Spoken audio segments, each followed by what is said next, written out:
Et à partir du moment où on s'est séparés, moi, ma priorité, ça a été mon rôle de père. C'est-à-dire que j'ai dit, j'ai été un mauvais mari, je serais peut-être plus un homme sur ce plan-là, vraiment, je te le dis. Je me suis dit peut-être que à mon âge, dans ma situation, parce que moi je souffre terriblement de la séparation, je rêve encore d'elle, tu vois, enfin jamais je me remettrai avec une personne comme ça, mais si tu veux, moi je souffre terriblement de la séparation, je l'aimais. Les enfants, si tu veux, aujourd'hui, j'ai du mal à les préserver de la violence de tout ça. Exécuté par qui? Fabrice Florent. Bonjour, bonsoir, bon après-midi à toutes et à tous et bienvenue dans ce nouvel épisode d'Histoire de Daron, le podcast où chaque lundi, à partir de 6h du matin, je donne la parole à un père pour le faire causer de son expérience de la paternité. Alors je suis Fabrice Florent et mon métier c'est de faire parler les gens. Je fais parler de mes invités de leur intime parce que je suis convaincu que l'intime est bien plus universel qu'on ne le pense. Vous verrez, vous vous reconnaîtrez peut-être dans les histoires des gens qui parlent dans mon micro alors qu'ils racontent leur histoire. Je fais donc parler des gens, plutôt dans des podcasts de conversation sur divers sujets. Des pères de paternité, des mères de maternité, des célébrités de leur parcours vers le succès, des hommes de masculinité et aussi, bien sûr, des gens de leur rapport à l'argent. Je fais aussi un talk show avec ma partenaire Mimi Hegel qui s'appelle le Fab et Mimi Show. Bref, vous retrouverez tous les liens dans les notes de cet épisode si vous voulez découvrir ces autres podcasts. Et d'ailleurs, si vous découvrez mes podcasts, je fais pas mal d'autres choses. Allez donc voir ça sur mon site internet fabflorent.com, fabflorent.com. Si mes podcasts et mon travail vous aident d'une manière ou d'une autre, alors vous pouvez m'aider en retour en m'envoyant un don en argent sonnant et trébuchant avec votre carte bleue ou alors en vous abonnant à mon Patreon à partir de 5€ par mois. Vous trouverez les liens dans les notes de cet épisode, merci d'avance, c'est très cool. Enfin, si vous aimez le podcast, vous pouvez vous y abonner, mettre un chouette commentaire et 5 étoiles au podcast sur votre appli de podcast préféré, en particulier si vous écoutez sur Apple Podcast ou Spotify, et surtout, partagez cet épisode et ce podcast autour de vous s'il vous a plu. Je suis sûr que vous connaissez des gens que mon travail pourrait intéresser. Vous pourrez également venir commenter avec mes auditrices et mes auditeurs chaque épisode directement sur mon Discord. Je vous invite à aller découvrir Discord, c'est un petit logiciel génial qu'il faut installer sur son téléphone ou sur votre ordinateur. En fait, vous pouvez me suivre sur les différentes plateformes et réseaux sociaux et trouver toutes les infos pour me contacter dans les notes de cet épisode. Merci d'avance et bonne écoute. De quoi ? C'est quoi comme micro ? C'est un Shure SM58. Voilà, très bien. Le mec est un pro. Salut Sébastien, bienvenue dans Histoire de Daron. Merci. Je disais que t'étais un pro parce que t'es comédien doublage, donc t'as l'habitude de parler dans des micros, C'est ça. T'auras pas de problème pour savoir comment positionner ton micro. Parfois il y a des gens, ils savent pas, ils parlent comme ça. Je leur dis non, rapproche plutôt plus près. Avec toi, j'aurais pas ce souci là. Ok. Bienvenue Sébastien. Tu m'as envoyé un mail il y a quelques mois de ça pour m'expliquer un petit peu ton parcours de vie. On va en parler sans doute, mais t'as une vie assez pleine et une paternité assez tardive puisque tu as eu tes premiers enfants 46, 48, ouais. J'ai fait mes petits-enfants moi-même. Waouh. Très bien. Et j'imagine à quel point ça a aussi impacté ton approche de la paternité. Tu vois, moi j'ai fait mes enfants à 28 piges quoi, donc c'est pas du tout la même vie, c'est pas la même approche. Non, c'est sûr, pour eux c'est bien mieux qu'ils m'aient eu à ce moment-là de ma vie où j'étais pour toi, tu veux dire par rapport à toi. Oui, par rapport à moi qu'ils aient eu parce que moi à 26 ans, 28 ans, j'aurais pas été le père que je suis aujourd'hui quoi. On va en parler, mais t'as alors je sais pas à quel point t'as envie d'en parler, comment t'as envie de faire, mais donc ta particularité aussi, c'est que aujourd'hui t'élèves tes enfants seul ouais. Ou quasi seul. Oui, 26 jours par mois. Voilà. J'ai une garde, les enfants sont chez moi, en résidence chez moi. Après une rupture difficile en fait avec leur mère, qui t'en veut ? Qui m'en veut. Qui t'en veut beaucoup. Qui m'en veut beaucoup. Parce que t'as pas non plus été spécialement... J'ai pas été un super mari, non. Voilà. Donc, elle a pas été une super épouse non plus. On n'a pas été des super... voilà. De ce que tu m'as raconté un petit peu, vous aviez vraiment ce qu'on peut appeler une relation toxique. C'est-à-dire que globalement, vous êtes appuyés tous les deux, chacun sur vos boutons. Voilà. Et ça a bien marché pour tout bien faire péter, quoi. Ouais.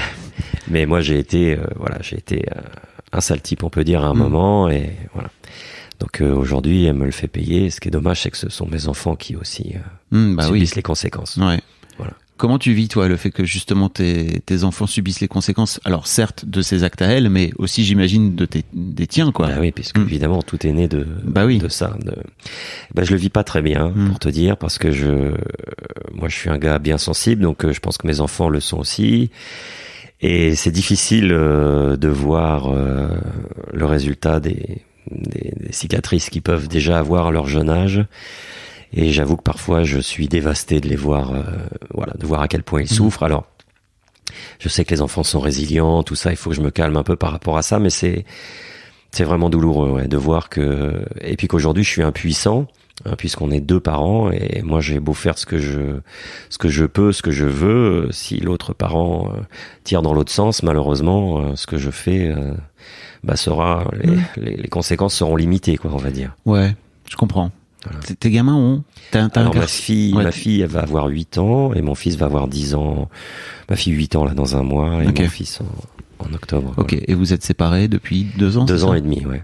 2 ans et demi. Okay. Enfin, séparés physiquement depuis 2 ans, mais la séparation... Et le divorce se passe pas bien? Non, pas du tout. Non, non, ça se passe pas bien. C'est un carnage, c'est un enchaînement de coups bas, de trucs qui, voilà, c'est le déluge, quoi. Ouais. Voilà. Après moi, le déluge, en gros. Ma future ex-épouse est aidée par une sororité que je dirais toxique, c'est-à-dire des femmes qui lui disent, qui peuvent juger sur l'homme ou le mari que j'ai été, en disant, voilà, sauf que aujourd'hui, on est parents de 2 enfants qui n'ont rien demandé, qui vivent très mal une séparation, extrêmement mal, et on est censé les préserver. Donc, qu'elle m'en veuille, j'ai aussi, moi, beaucoup à lui en vouloir, hein, parce qu'elle m'a aussi fait beaucoup de mal.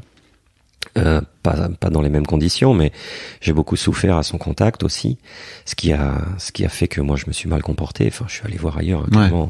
Tu as été infidèle. J'ai été infidèle. Voilà, été un mari plusieurs fois infidèle. Et donc quelque chose dont j'ai profondément honte, mais on est bien obligé aujourd'hui de vivre avec ça en disant voilà, moi je me suis comporté comme ça, je sais pourquoi je l'ai fait, c'est-à-dire je sais qu'est-ce que j'ai ressenti à ce moment-là. Je vais dire quand même, j'étais un mari, un homme délaissé, jamais célébré, jamais de tendresse, etc. Donc forcément, mais j'ai été lâche, j'ai pas osé la quitter. Voilà, j'aurais dû quitter cette femme qui me rendait malheureux, quoi. Et je la rendais malheureuse aussi, puisque moi, du coup, j'avais des réactions. Je pouvais avoir des réactions de colère qui étaient pas là. Bon, bref. Aujourd'hui, les enfants, c'est un autre chapitre, et on doit se dire, c'est pas faire table rase, de dire, on est bien obligé de faire avec ce qui s'est passé. Mais qu'est-ce qu'on fait pour les protéger? Et je suis désolé, mais leur mère ne fait rien pour les protéger. Voilà, elle est dans une procédure à mon encontre de haine, de violence. Je te le disais en avant, elle m'a envoyé en prison. Elle a coûté ma société. Elle a volé notre chien. Elle se venge de toi. Elle se venge de moi, ouais. Sauf que quand elle fait ça, elle attaque aussi le père de ses enfants.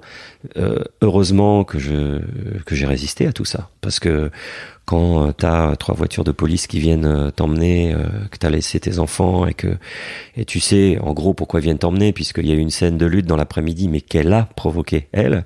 En gros, elle refusait de donner à manger aux enfants, j'ai fait un plateau, elle me l'a arraché, on a lutté, bon voilà, je fais 85 kilos, elle en fait 60, même si je porte aucun coup, si on fait une lutte, c'est moi qui gagne.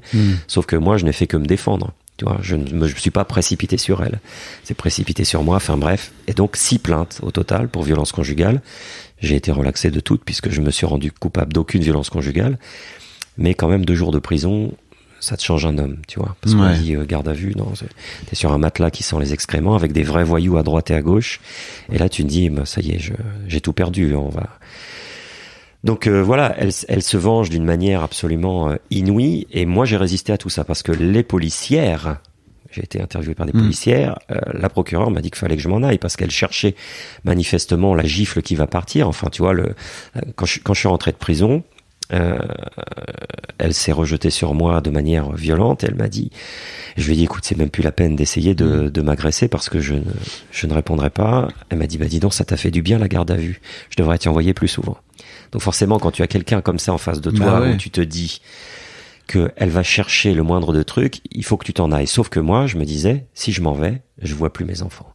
Et à partir du moment où on s'est séparés, moi, ma priorité, ça a été mon rôle de père. C'est-à-dire que j'ai dit, j'ai été un mauvais mari, je serais peut-être plus un homme sur ce plan-là. Vraiment, je te le dis, je me suis dit peut-être que à mon âge, dans ma situation, parce que moi je souffre terriblement de la séparation, hein. Toi, je rêve encore de ma femme. T'as 55 ans, 50, presque 6, bien tassé, je rêve encore d'elle, tu vois, enfin, c'est pas, jamais je me remettrai avec une personne comme ça, mais si tu veux, moi je souffre terriblement de la séparation, je l'aimais profondément. On va parler de ton rapport à l'amour. Okay. Parce qu'à mon avis, c'est un peu central dans toute ton histoire, quoi. Si mais voilà, en tout cas, les enfants, si tu veux, aujourd'hui, j'ai du mal à les préserver de la violence de tout ça. Et donc, au final, ils m'ont été confiés par la juge, donc ce qui fait que parce que justement, comme elle était persuadée de me condamner, elle a essayé de me foutre dehors de ma maison, de me priver mon droit parental. C'est-à-dire de dire cet homme est dangereux, il faut absolument l'éloigner de nous. Elle a été déboutée de ça, et puis ensuite, elle est partie vivre à 50 km pour empêcher la garde alternée, parce que moi, je voulais une garde alternée. Et puis elle était persuadée d'obtenir la garde exclusive, les emmener à Paris, voilà, dans une école russe, enfin tout ça. Et puis parce qu'elle est russe. Elle est russe, voilà. Et en fait, elle a pas eu gain de cause parce que la juge elle a dit, monsieur demandait une médiation, madame a refusé. Monsieur voulait une garde alternée, madame a refusé.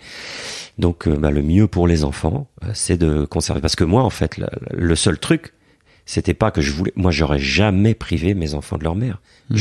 Moi, j'ai pas célébré le jugement. J'en étais malade, parce que je savais très bien ce que mes enfants allaient vivre. Mais par contre, voilà, moi, j'ai vendu ma maison que j'aimais en Normandie, où j'aurais pu dire, voilà, finalement, j'emmène tout le monde en Normandie, j'ai plus besoin de travailler, j'ai une belle maison, pour rester en région parisienne, dans un endroit plus difficile à vivre, mais pour justement que mes enfants restent dans leur école, avec leurs copains, tout ça. Et c'est pour ça que j'ai eu la garde, en fait. Voilà. Eh ben, dis donc. Ouais. Comme tu dis. Bon, je te disais tout à l'heure, on va parler de ton rapport à l'amour, parce que ce qui m'intéresse aussi, au-delà de la paternité, c'est effectivement de cette histoire et de comment t'as fait pour rentrer dans cette histoire-là, et de faire des enfants avec cette femme qui visiblement donc t'as créé les conditions pour qu'elle finisse par te détester, quoi, si j'ai bien compris. Et aujourd'hui, elle se venge de ouf et toi, tu finis par récolter, en tout cas de ce que j'entends, quoi, tu vois, les pots cassés de ton passé, quoi. Oui, je le vis comme ça, si tu veux, ce qui m'arrive, même si je le comprends pas, même si moi je me serais jamais comporté comme ça, et même si je la découvre, je me dis c'est pas possible de nous voler notre chien. Tu vois, le chien des enfants, tout ça, me couler ma société, ce qui lui rapporte rien, c'est-à-dire essayer de me tuer, en fait, de m'anéantir. Ça, je le comprends pas. Comment elle a fait pour couler ta société? En fait, comme moi, j'étais un imbécile, je l'ai mise gérante, tu vois. Ah oui. Très bien. Je l'ai mise gérante en espérant, parce qu'à une époque, justement, que j'ai quitté, on en parlera peut-être, j'ai quitté. On m'a quitté du groupe Les Stentors, et donc il a fallu que je trouve d'autres solutions. Donc j'ai fondé une société de production, j'ai fait un disque en Allemagne, donc j'avais plein d'idées. J'ai écrit des spectacles, j'ai monté des spectacles, j'ai mis en scène des opéras.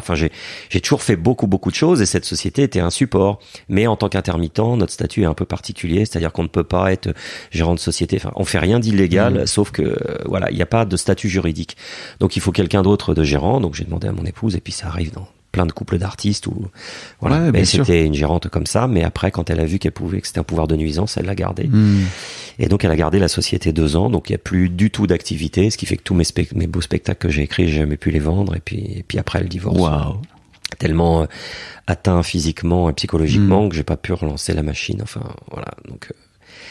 Donc c'est ça que je ne comprends pas, si tu veux. Donc mon rapport à l'amour, pourquoi j'ai accepté ça? On va chercher ça loin, tu vois, dans l'enfance. Moi, j'ai une enfance.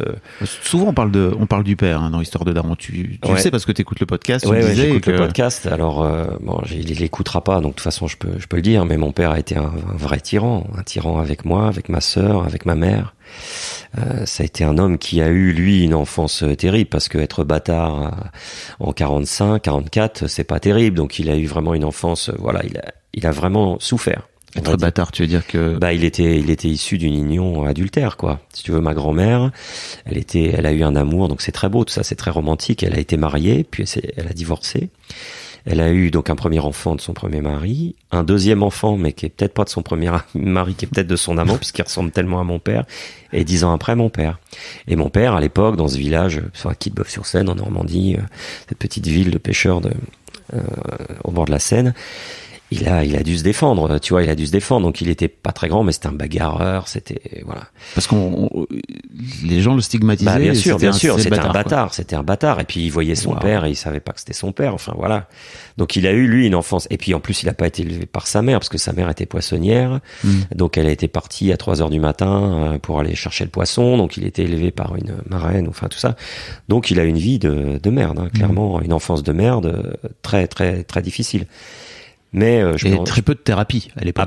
Oui, et puis surtout, si tu veux, c'est ce genre de personnage qui est incapable de se remettre en question, parce que je peux comprendre tout ça. Moi, je me suis comporté comme un sale connard, hein. 56 ans, je peux te dire que j'en ai fait des saloperies, des trucs comme ça. Sauf que dans ma vie, je n'ai jamais cessé d'essayer de m'améliorer. Alors ça a pris du temps pour certains trucs, vraiment beaucoup de temps. C'est la paternité qui a changé tout, vraiment, hein, parce qu'il y a des choses que j'ai refusé de continuer. Je dis ça, je ne peux pas faire subir ça à mes enfants. Je ne serai pas cet homme-là. Mais donc j'ai été un sale con, j'ai été un jeune con, j'ai été arrogant, prétentieux, tout ça. Comme mon père a été, sauf que lui, il a pas bougé d'un iota. Et qu'aujourd'hui, à 80 ans, il est toujours pareil. Et puis ce chantage permanent, et puis cette violence sur ma mère. Ma mère, il a écrasé ma mère. Ma mère, ça a été, c'est la violence physique aussi? Non, il y a pas longtemps, il l'a pris par la gorge. Il a dû lui mettre 2-3 tartes, comme, tu vois, à l'époque, c'était normal. Enfin, voilà.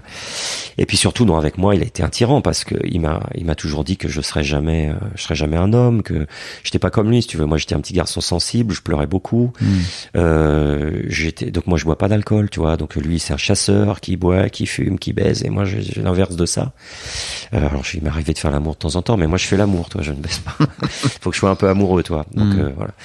Et donc je ne fume pas, je ne bois pas, je suis pas un chasseur, je suis quelqu'un de très sensible, très empathique. Voilà, et donc l'opposé de lui. Et une fois, quand on a eu une discussion comme ça, où il a voulu un peu se racheter en disant bon, on va parler, etc., il m'a dit oui, bah t'étais pas comme je voulais. Putain. Et donc il m'a voilà, une violence inouïe. Et j'ai un autre truc aussi. Bon, ça c'est pareil, je l'ai jamais dit, mais allez, on est parti. Wow. En fait, je suis né de ce qu'on appellerait aujourd'hui un viol, c'est-à-dire que mon père a forcé ma mère. Et donc c'était une honte, parce que ma mère, elle a eu la honte à cette époque-là d'être enceinte alors qu'elle n'était pas mariée. Donc j'ai été mis dans un coin. C'est-à-dire que ma mère aujourd'hui me dit, dévastée de me dire ça, mais bah t'étais nouveau-né, t'étais dans un coin, tu pleurais, je venais pas. Voilà. Et donc ça, si tu veux, ça a dû générer des cicatrices phénoménales, qui fait que plus tard, effectivement, ce qu'on appelle l'estime de soi est assez mauvaise, puisque tu te dis bon bah de toute façon moi je suis bon à être mis dans un coin, je suis bon à être rogné, rejeté, rabroué, critiqué.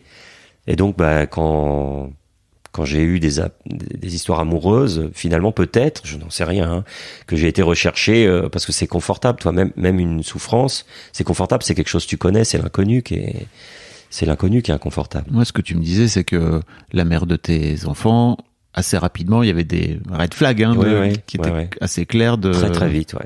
Très vite, parce que si tu veux, moi, je lui ai clairement dit...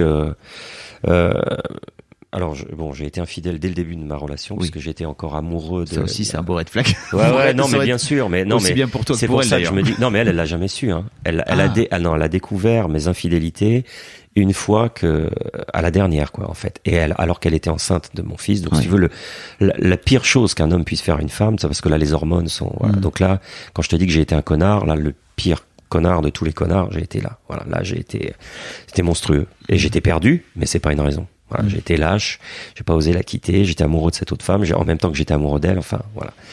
Donc, mais les red flags, oui, en effet, j'aurais dû, moi, si tu veux, quand je l'ai rencontrée, je l'ai trouvée sublimement belle, elle est toujours aussi belle, mais elle était sublimement belle à l'époque. Et j'étais encore amoureux de la femme avec qui j'étais avant elle. On a fait une production, donc on s'est remis ensemble. J'ai fait une autre production avec une femme, pareil, sublime, qui m'a un peu sauté dessus. Voilà, et puis après, j'ai fait, oh là là, non, ça c'est mon père. Donc moi, je veux pas ça.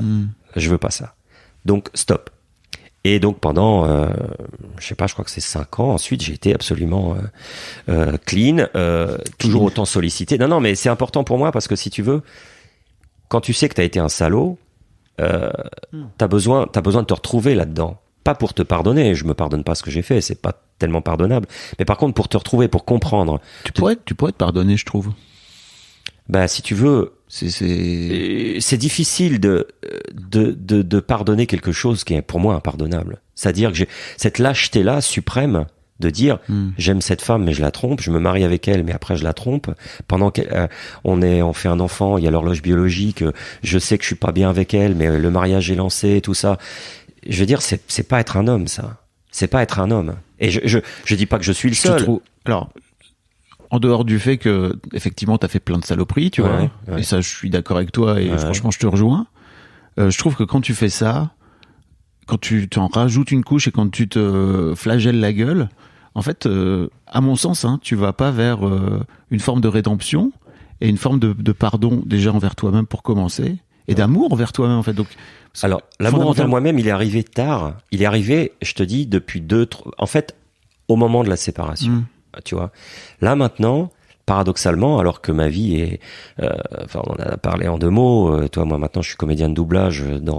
Dans X semaines, on est remplacé par l'IA, donc je dois me reformer de nouveau dans un autre truc à presque 56 ans. Enfin voilà, j'ai vendu ma maison, je vais devoir vendre cette maison-là, je vais peut-être retourner en logement social, je vais peut-être perdre mes enfants, finalement elle va peut-être gagner. Sur le marché de la séduction, enfin je souffre de solitude, de tendresse. Toi, je vis dans une ville, j'ai pas d'amis, j'ai pas de famille, tu vois, donc tout ça, mais malgré tout ça, je me suis jamais aussi senti bien dans ma peau, parce que justement, j'ai fait la paix avec ce que j'ai fait. Okay. Et parce que j'ai lutté, et c'est là où j'en veux à mon père, et puis c'est là où j'en veux à mon ex-épouse aussi, de rester dans des convictions, dans des comportements. Moi, j'ai lutté comme un chien. Ça m'a coûté une fortune humainement de me battre contre ça, c'est-à-dire de ne pas l'accepter. Pendant longtemps, j'acceptais, j'ai dit, moi, j'étais une victime, toi, j'étais une victime enfant, j'ai fait 11 ans d'armée, 2200 heures de vol, 3 guerres, puis on me fout dehors, on me file pas la retraite, tout ça, j'ai été beaucoup de fois. T'as été dans l'armée entre tes 18 et tes 30 piges, 30 ans, ouais, dans un copilote dans l'aéronaval, un navigateur aérien.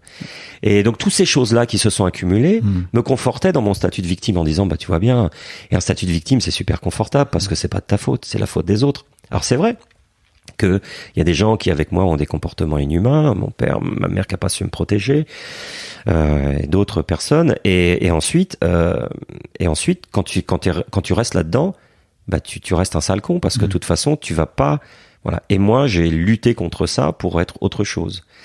Et grâce à Didier Pleu, qui est un psychologue qui travaille sur la gestion de la frustration, j'ai réussi à comprendre effectivement que tout ça c'était des frustrations. On doit accepter que les gens se comportent d'une manière qui nous paraît scandaleuse et inhumaine, mais on doit l'accepter. Tu vois, ça s'appelle l'acceptation. Et donc, comme j'ai accepté tout ça, aujourd'hui, je suis plus en colère. Et je suis plus en colère contre ce que j'ai fait. Par contre, tu me dis que je me flagelle pas, mais il faut... Moi, je suis pour la vérité. Il y en a qu'une vérité. La vérité, c'est que je me suis comporté comme une ordure.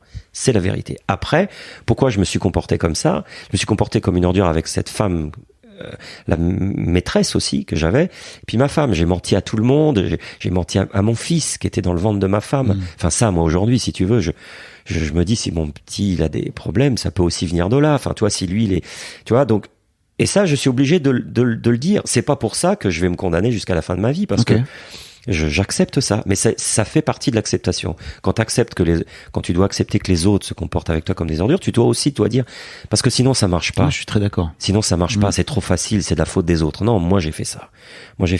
Mais ça n'enlève pas ce qu'ont fait les autres. C'est pour ça que je dis que moi je me suis mal comporté avec ma femme, mais ce qu'elle m'a fait aussi, c'était d'une violence inouïe. Je veux dire, elle m'a reproché de pas lui avoir demandé sa main alors qu'on était ensemble depuis 2 ans ou 2 ans et demi. J'étais dans la plus belle bijouterie de l'avenue Montaigne, lui offert la bague de ses rêves. Je me suis mis à genoux et je m'en rappellerai toute ma vie parce que mon cœur enseigne encore. Elle m'a regardé, fait, qu'est-ce que tu fais? Et puis elle m'a laissé 1 an et demi comme ça, parce que non, c'est trop tard. Et ça, et d'autres humiliations comme ça. Donc, et moi j'aime bien quand on fait un constat, il y a eu un accident, qui a fait quoi? Voilà.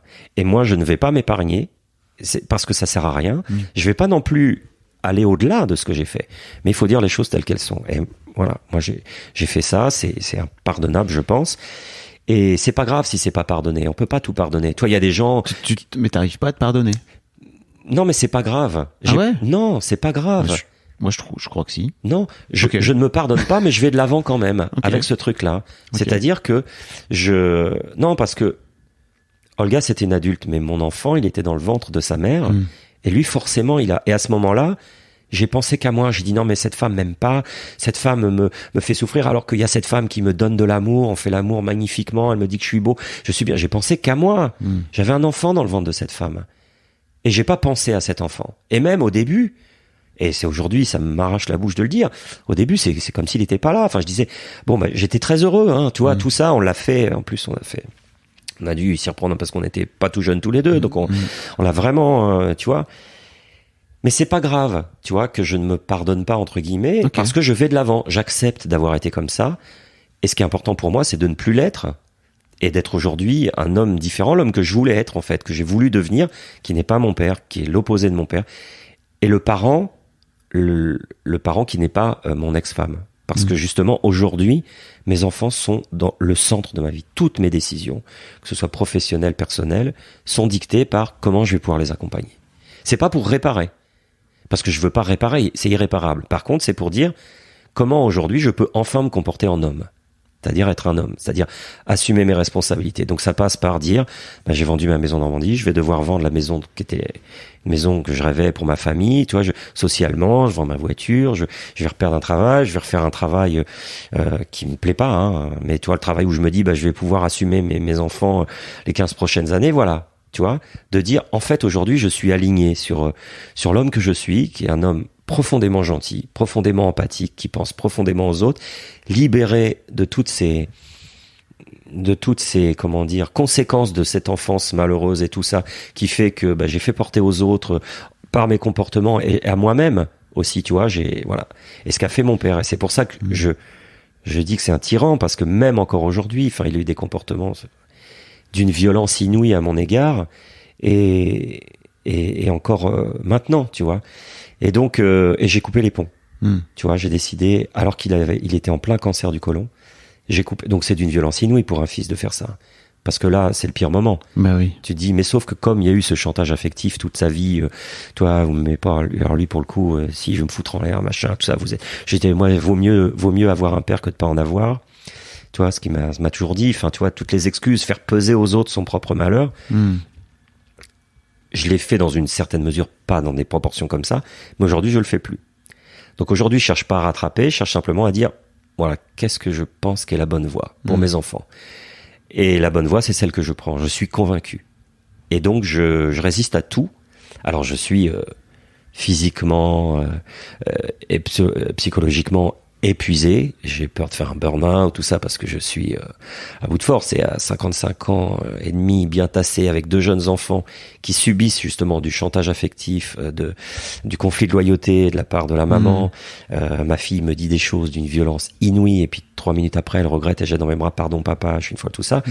Quand tu dois subir ça, te lever tous les matins alors que t'as pas dormi de la nuit, tu vas faire ce que font souvent les mamans, tu vois. Et faire ça en essayant de rester présent dans le monde du doublage, de continuer des trucs, je vais relancer mon école de chant, en essayant de faire tout ça, évidemment, je suis dans un état, et c'est pour ça qu'à un moment, je me dis, mais comment je tiens? Et est-ce que je vais pas m'effondrer? Et là, j'aurais tout perdu. Donc, j'essaye de tout maintenir, mais tout est guidé par, voilà, les enfants, ma paternité. Au moins que je sois un père potable. Je cherche pas à être le père modèle, mais un père potable. Un père dont on pourra pas dire que ça a été un salaud.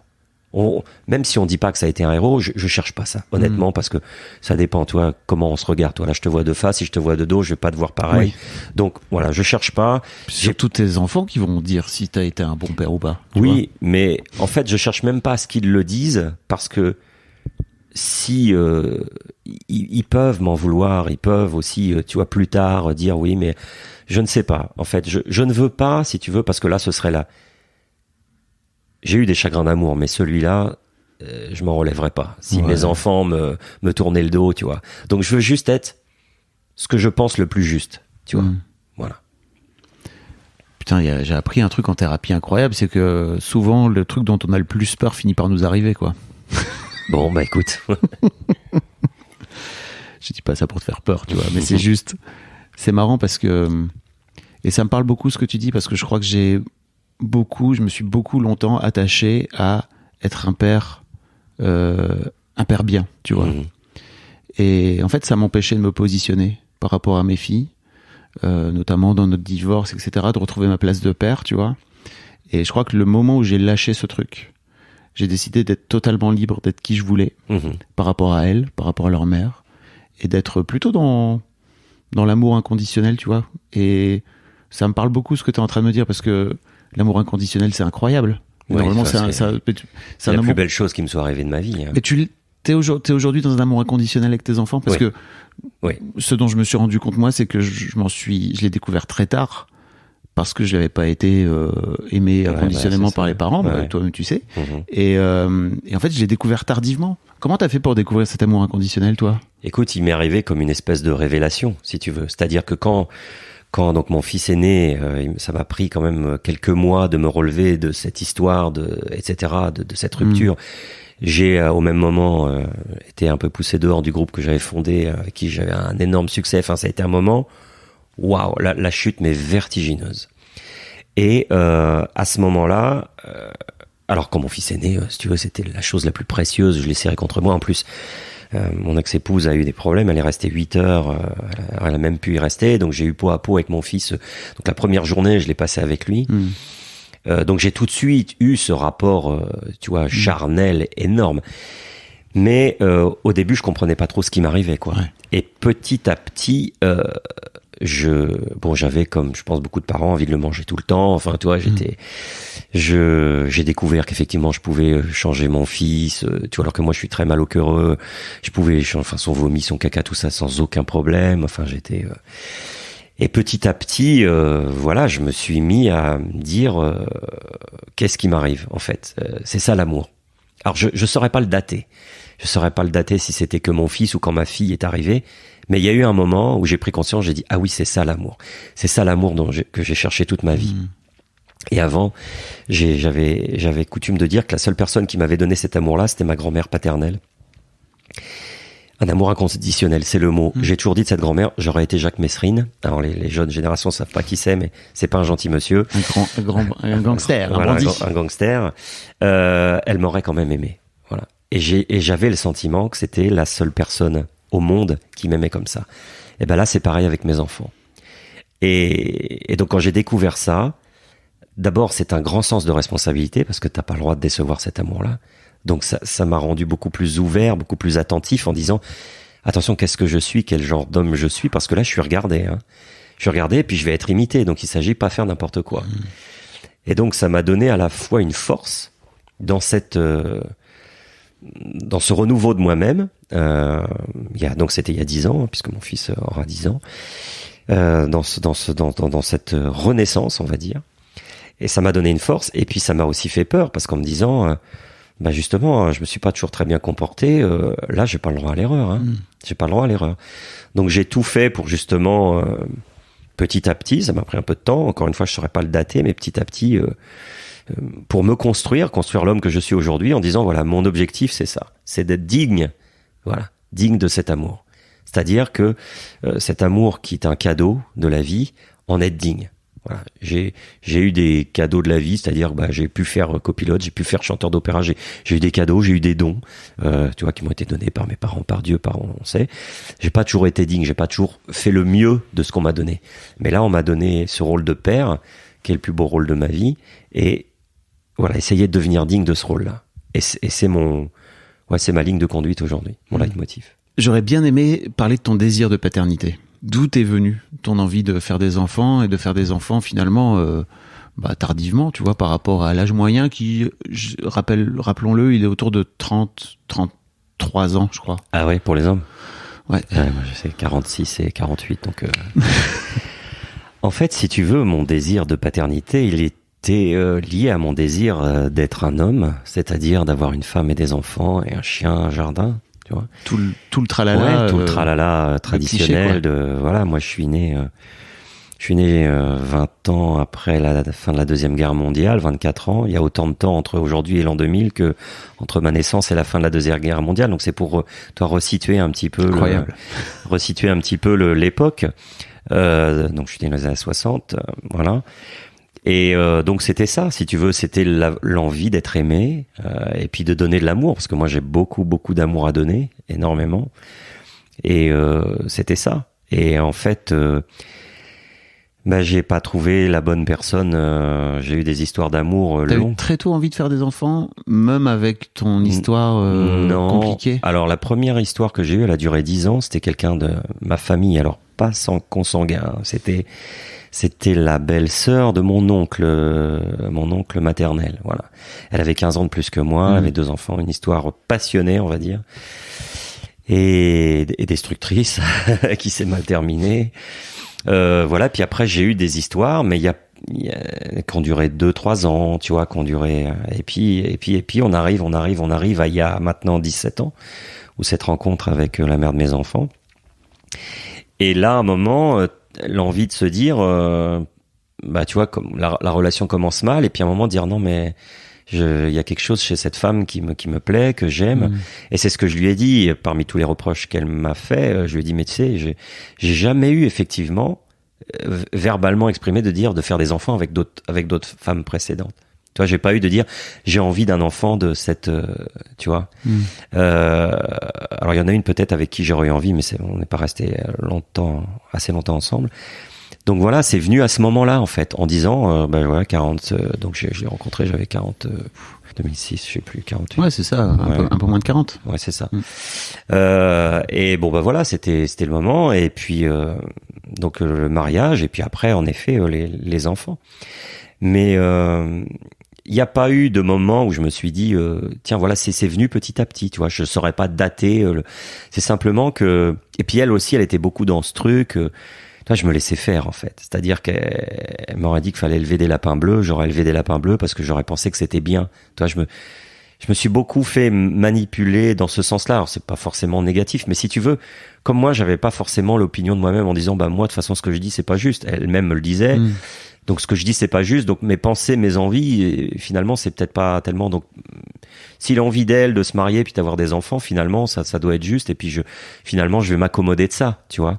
Donc j'ai pas vraiment nourri en disant maintenant je veux des enfants. Bon, j'avais dit, je crois, il y a une époque, je veux 3 enfants. Je sais pas pourquoi j'avais dit ça. Enfin voilà. Non, ce qui est terrible, en plus, je vais dire un truc, une confidence qui est très très difficile, c'est qu'aujourd'hui, je serais dans cette position-là, je ferais pas d'enfants.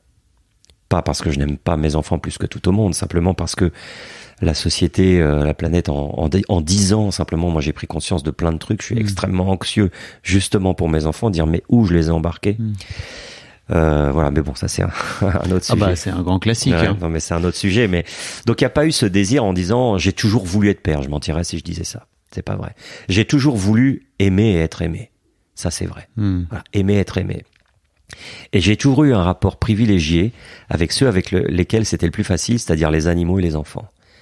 C'est-à-dire que moi, en société, j'étais un peu un ours, enfin, tu vois, un peu, bon, HPI, HPE, tous ces trucs-là qu'on m'a détectés. Donc, tu vois, je suis un peu ça. En effet, tu vois, je suis un peu autiste en public, ce qui est paradoxal quand tu fais le métier d'artiste, mais ça n'a rien à voir, si tu veux. Oui, t'es sur scène. Oui, ça n'a rien à voir. C'est bon, ça, puis c'est un autre sujet. Mais, donc, si tu veux, mais par contre, partout où j'étais, les enfants viennent vers moi, ils m'adorent. Partout où je suis, les animaux viennent vers moi. Y compris les chats, dont je suis extrêmement allergique, ce qui est très embêtant. Mais voilà, donc j'ai toujours eu ce rapport, ce lien avec l'enfant que moi j'étais. J'ai un chef de chant, faisait des comédies musicales américaines. Il m'a dit le truc le plus beau qu'on m'ait jamais dit jusqu'aujourd'hui. Il m'a dit, tu vois Seb, tu représentes le mâle alpha. J'étais soi-disant, tu vois, un mâle. Bon, il était un peu amoureux de moi, peut-être, je ne sais pas. Mais enfin, en tout cas, il me disait, tu représentes cet homme avec la virilité incarnée, ancien militaire, avec cette voix de baryton, machin, tout ça. Et en même temps, quand on te regarde, on voit que tu n'as jamais lâché la main du petit enfant que tu étais. C'est-à-dire que j'ai toujours gardé, moi, ce lien, cette innocence, cette naïveté de l'enfance. Et je pense que j'ai jamais triché avec ça, vraiment. Et donc, je pense que ça, effectivement, c'est quelque chose qui se perçoit par les enfants. Donc j'ai un rapport avec les enfants très sain, voilà, avec les miens encore plus maintenant, parce que justement ils trouvent un espèce de complice. Je les fais beaucoup rire, je leur dis beaucoup que je les aime, je leur fais énormément de câlins. Tous les soirs on se couche dans le lit tous les 3 et puis on se serre très fort. Et puis je les laisse faire un peu des bêtises. Enfin, tu vois, je ris beaucoup avec eux. Si tu veux, je fais ce que j'aurais aimé qu'on fasse avec moi, en fait. Voilà. Ouais, j'allais dire quelque part, ça répare sans doute un truc. Justement avec le petit enfant qui est encore en toi, quoi. Voilà, c'est ça. En le disant, j'ai pensé à ça, en disant je veux leur offrir ce que j'ai pas eu. Voilà. Et alors malheureusement ça se passe pas comme j'aurais voulu, mais en tout cas aujourd'hui je fais ce que je peux, quoi. Oui, c'est-à-dire que en fait je trouverais intéressant pour toi que tu dissocies votre relation à tous les 3, tu vois, de ce qui se passe avec leur mère. Bien sûr, parce que ça n'est pas la même chose finalement. Non, évidemment, mais si tu veux, encore une fois, je l'ai dit tout à l'heure, les enfants sont résilients, donc on m'a rassuré pour ne pas que j'angoisse de trop parce qu'évidemment je suis très angoissé, tu vois, par rapport à mes enfants. Mais par rapport au fait qu'il y ait effectivement une séparation si tôt, une séparation de cette violence-là, ils ont été témoins de choses vraiment pas cool. Mais en même temps, je me dis ok, ça c'est ça, qu'est-ce que moi je peux faire ? Et puis même j'arrive à me projeter en me disant, si mon ex-épouse arrive dans sa funeste entreprise à me priver de mes enfants, c'est-à-dire que de toute façon elle c'est l'un des deux parents, elle veut pas revenir, toi elle a été privée de ses enfants, mais elle veut pas revenir, elle pourrait tout à fait revenir s'installer dans la région où on était, son travail n'implique absolument pas d'habiter Paris, parce que la moitié de ses collègues de travail habitent en banlieue, voire certains en région, tu vois. Donc c'est un choix vraiment égoïste, et puis c'est le choix de la violence. Ben, je me dis que même si elle gagnait, je ne sais pas pourquoi, tu vois, qu'elle gagnait, ben je maintiendrais ce rapport. Alors là, faudrait me ramasser la petite cuillère, hein, parce que si je perdais effectivement la garde de mes enfants, voilà.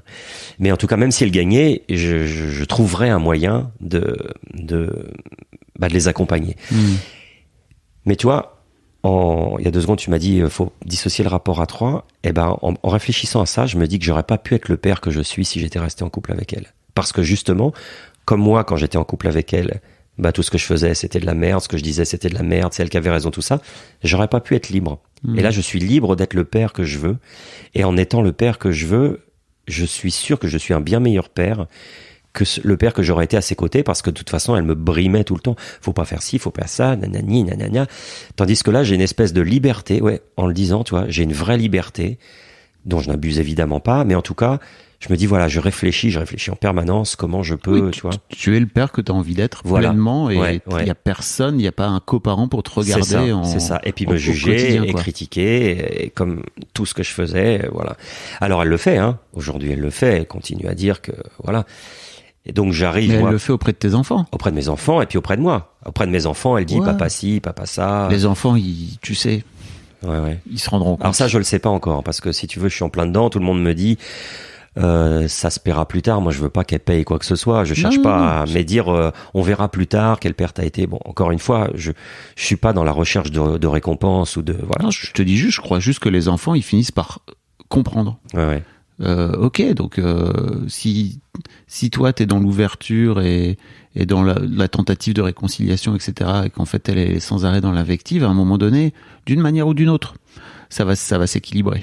Ouais, moi si tu veux, en parlant d'équilibre, celui que j'ai du mal à trouver, c'est effectivement l'envie de leur donner cet amour inconditionnel. C'est-à-dire, je suis comme j'ai dit tout à l'heure, foncièrement, je suis quelqu'un de profondément gentil, empathique. Extrêmement à l'écoute, donc je les regarde beaucoup, je suis très attentif à leur, alors peut-être trop, tu vois, je suis peut-être un papa poule, bon. Donc je dois vraiment jongler entre ça, la culpabilité quand même d'être à l'origine d'une séparation, enfin en tout cas une des 2 origines, pas la seule, de leur infliger ça, et en même temps mon rôle de père éducateur, c'est-à-dire d'être dans le truc et sans crier.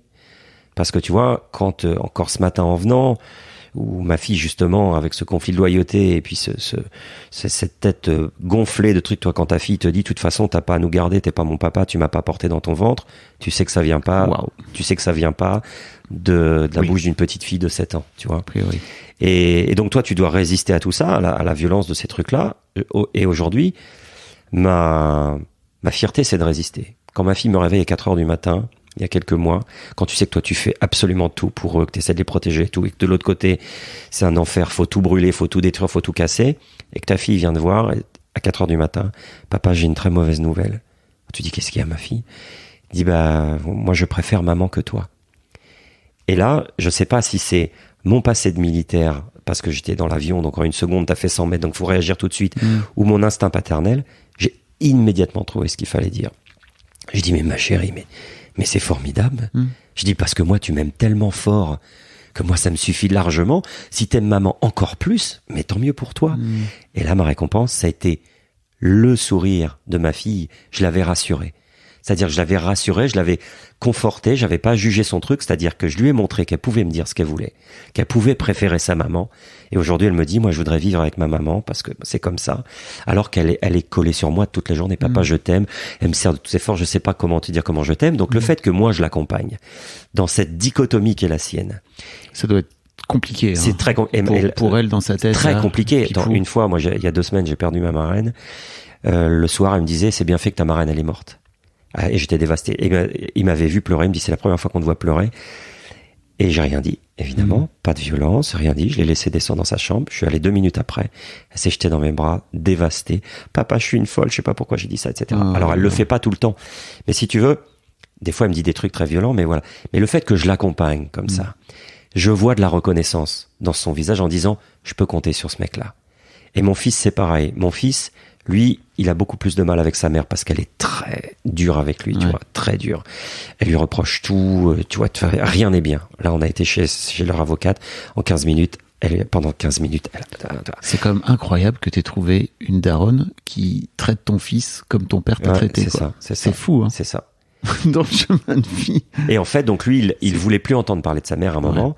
Et à un moment, moi, j'ai eu effectivement le réflexe inverse de ce qu'elle aurait fait. Elle se serait confortée là-dedans et super victoire. Moi, j'ai dit non. J'ai dit à mon fils, et j'ai tout fait pour qu'il retourne vers sa mère.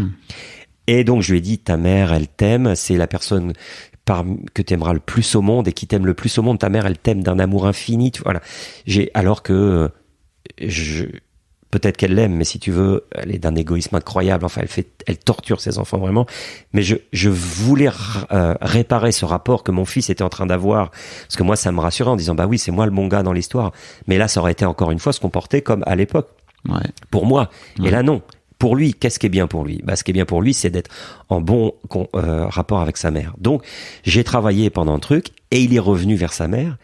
Et une fois, il est revenu d'un week-end, il dit « Papa, c'est génial, j'ai passé un super week-end avec maman », de telle sorte qu'il a même failli se laisser embobiner par sa sœur qui dit « Viens, on va vivre chez maman, parce que la fratrie peut pas être tout ça. » Et si tu veux, ça c'est ma fierté, pas encore une fois pour une médaille, en disant juste je fais ce qu'il faut.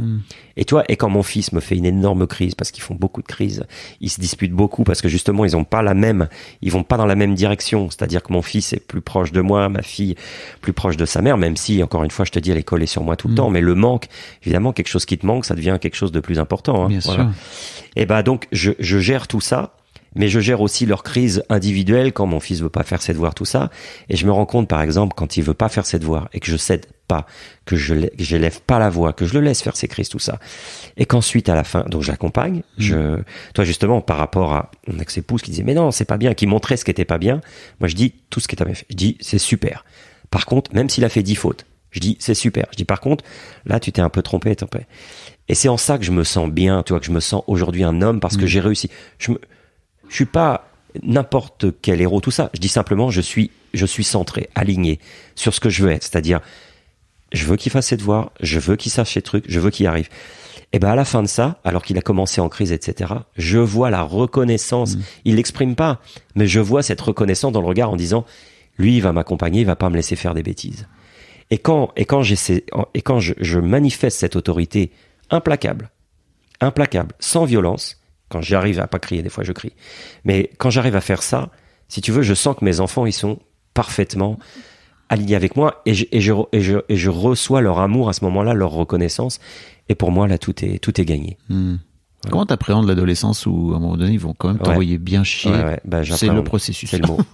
C'est le mot, j'appréhende surtout que je sais pas si c'est en préambule ou je l'ai dit, moi, je vis dans une solitude terrible, affective, émotionnelle. J'ai pas de famille proche, j'ai pas d'amis proches. J'ai trois amis, on va dire, mais ils sont tous dans le sud-est, donc ils sont très loin. Et puis ils ont aussi des vies bien chargées, des gens de ma génération. Donc j'ai pas je suis seul. Et ça, c'est une vraie souffrance. Je me vois pas, moi, aujourd'hui, alors, je suis ouvert, mais refaire ma vie. Enfin, tu vois, je suis un peu allé sur les réseaux et tout. Dès que tu dis que t'as cet âge-là, 2 enfants à charge, un divorce, tout de suite t'es ghosté, tu vois, ce qui est d'une violence inouïe aussi, ça. C'est un autre sujet. Mais donc, j'ai peur. J'ai peur et j'ai peur aussi de la société. Tu vois, on peut parler des élections, enfin tout ça. J'ai peur de tout ça. J'ai très peur, vraiment. Et alors mes enfants, je leur ai dit, et ça, je dis, papa y trouve, et finissent la phrase, toujours une solution. Donc je trouverai des solutions parce que aujourd'hui, à l'âge que j'ai, je sais que j'ai toujours trouvé des solutions. J'ai eu beaucoup de fois à me retourner et des situations bien terribles, et j'ai toujours trouvé. Donc je trouverai, mais je suis inquiet. Bon, mes enfants sont suivis, même si justement, encore une fois, mon ex-épouse là refuse qu'il soit suivi, elle dit je veux plus qu'il soit suivi, tout ça. Enfin, elle continue dans le voilà. Alors que donc je me bats pour ça et je me dis que s'ils sont suivis, qu'ils sont aimés, et que moi je me comporte bien, peut-être que j'épargnerais, que je diminuerais voilà, peut-être. Mais j'en sais rien. En tout cas, je préfère pas y penser parce que en effet, ça fait peur, quoi. Ça fait vraiment peur. Les vraies crises d'adolescence. Moi, j'ai justement des amis, des enfants qui sont partis très très loin, mais vraiment très très très très loin. Bien sûr. Et très loin, très très loin. Et je me dis que si ça m'arrive, ce sera dur à encaisser. Tu trouveras une solution. Voilà, je trouverai une solution. Je les accompagnerai. Voilà. Est-ce qu'il y a un sujet dont je t'ai pas parlé, dont tu aurais aimé causer dans le micro? Oui, alors il y a un sujet, c'est l'incompréhension par rapport à l'attitude de mon ex-épouse, la mère de mes enfants. Effectivement, elle me voit d'une certaine manière, telle que j'ai été probablement avec elle, mais elle a des œillères, elle voit absolument pas l'homme et le père que je suis devenu. Elle refuse, parce que probablement ça la déstabilise, parce qu'elle, son credo, son leitmotiv, c'est un salaud, c'est un connard, il est dangereux, c'est un malade mental. Sauf que les faits, aujourd'hui, voilà. Et je prends l'exemple de dire, c'est quelque chose qu'on m'a rapporté, c'est pas moi qui me vante de ça, mais combien d'hommes se séparent à 56 ans, 55 ans, avec une activité importante, etc., se battent comme un lion, comme je le fais, pour avoir la garde de leurs enfants, et assument une garde exclusive. La plupart, m'a-t-on dit, se trouvent une petite minette, le truc bien péjoratif, mais petite, ça veut dire n'importe quelle, une femme, une copine, etc., se font la belle vie, sortent avec leurs potes, font du sport, du golf, du surf, du VTT, ce que j'aurais tout à fait pu faire. Je serais parti vivre dans ma maison en Normandie, j'avais même plus besoin de travailler en fait. Maison les payait, il y a des golfs là-bas, je me prenais mon voilier, et puis je faisais ma vie, et puis je me refaisais ma vie.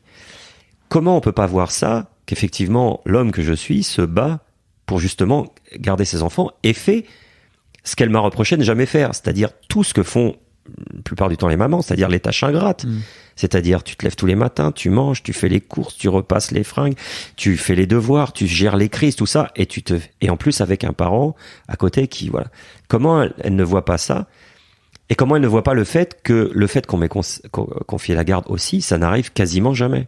C'est-à-dire une garde, alors exclusive, je sais pas si ça s'appelle comme ça, mais une garde exclusive au papa, surtout avec le dossier qu'elle m'a fait, ça n'arrive jamais. Donc, en fait, ça, statistiquement, ça arrive quand les pères le demandent. C'est-à-dire que c'est juste que les pères le demandent. Les pères ne le demandent quasiment jamais. Justement. Il y a une forme d'égalité, tu vois, qui arrive. D'accord. C'est pas juste la justice ne confie jamais au père et tout. C'est juste qu'en fait, les pères, dans les faits, statistiquement, le demandent beaucoup moins que les mères, quoi. Alors pourquoi elle ne voit pas, elle et ses copines de sororité toxiques qui disent nanana, pourquoi il y a un moment elles disent pas les enfants?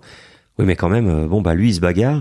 Si c'était un salaud, un coucheur, etc., ça y est, la vie est belle, quoi. Il fait le papa héros, il a que les bons moments, et puis le reste du temps, non, moi je tape toute la crotte, quoi, toute la crotte, toutes les crises, toutes les douleurs. Je dois réparer tous les bobos, toutes les nuits, toutes les inquiétudes, toutes les devoirs, toutes les activités. Je pas dit, elle paye pas l'école, elle les a inscrits dans une école privée quand on était ensemble. Aujourd'hui, elle refuse de payer, elle paye la pension alimentaire quand elle a le temps. Enfin, elle rattrape, mais elle paye pas les activités. Enfin, tout ça, elle me laisse faire tout ça. À quel moment on se dit pas, bon, ok, stop. Voilà, là, manifestement, voilà. Parce que moi, je ne savais pas ça. Et on m'a dit, pourquoi tu fais ça? Pourquoi tu fais pas comme font quasiment, je sais pas quelle proportion d'hommes en disant, moi, je me fais la belle vie. Pourquoi tu fais ça? Je le fais parce que je trouve que c'est indigne de pas coélever les enfants. C'est-à-dire que les enfants, ils ont besoin d'un père et d'une mère. Et c'était ma volonté. Jamais, quelles que soient les velléités que je puisse avoir contre elle sur sa fonction de mère, que je parfois trouve défaillante, notamment dans son comportement, et puis dans l'éducation, mais jamais j'aurais privé mes enfants de leur mère. Jamais j'aurais pu faire une chose pareille. Et moi, jamais j'aurais abandonner entre guillemets mes enfants en disant voilà, votre mère s'en va, je la laisse, voilà. Jamais. Pour moi, c'est même pas impossible, toi. C'est comme si là je saute de ta fenêtre en disant je vais retomber sur mes pieds. Non, c'est pas possible. Ça n'est pas possible que mes enfants, je dis bon, allez, salut. Et c'est pour ça que la situation aujourd'hui est terrible, parce que je suis bien obligé de dire moi c'est sûr que si c'est l'un ou l'autre, je préfère que ce soit moi, parce que je pense que mes enfants sont mieux avec moi. Parce que je les protège plus que je les fais souffrir.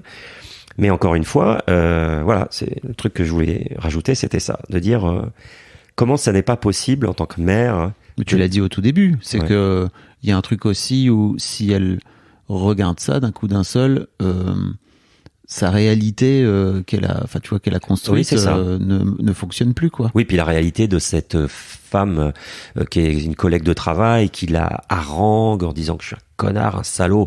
Elle lui a quand même dit, tu vois, en parlant de sororité, elle lui a quand même dit, fais l'amour avec lui et tu vas porter plainte pour viol conjugal. Voilà le genre de conseil qu'elle a reçu par cette femme, entre d'autres. Et donc, il y a un moment, quand tu fais des conneries, tu t'en rends compte. C'est ça, être un homme ou une femme en disant, mais je peux pas continuer sur ce chemin-là. C'est irresponsable. Ou alors... j'imagine qu'elle a, elle aussi, une histoire personnelle qui est compliquée, tu vois, qui l'amène à... Même alors, je la connais pas, cette histoire. Je connais pas les raisons pour lesquelles je sais que, je veux pas du tout, parce qu'elle est pas là pour se défendre, ou parler de sa vie, mais je sais qu'effectivement, elle a une mère extrêmement, je pense, toxique, comme elle est, en fait. Une mère extrêmement étouffante. Je me souviens, au début de notre relation, elle avait 30 et quelques années, Elle était en vacances avec sa mère, elle m'a appelé, sa mère a raccroché le téléphone, lui a filé une gifle, Elle avait 30 et quelques années, lui tirait les cheveux, je sais pas quoi. Ouais. Et elle trouve ça, oui, mais elle avait toujours à défendre de sa mère, quoi. Mes parents, c'était des connards, mais ses parents, c'était normal, quoi. Voilà. Ça aussi, red flag, si je puis me permettre. Ouais. En effet, ouais. J'aimerais bien te proposer de revenir dans 2-3 ans, tu vois. Ouais. Raconter la suite de l'histoire. En pleine adolescence. Ouais, et puis voir aussi comment t'as évolué, toi, en tant que père. Si tu veux, moi, le rapport que j'ai par rapport à ça, c'est aussi que le temps file.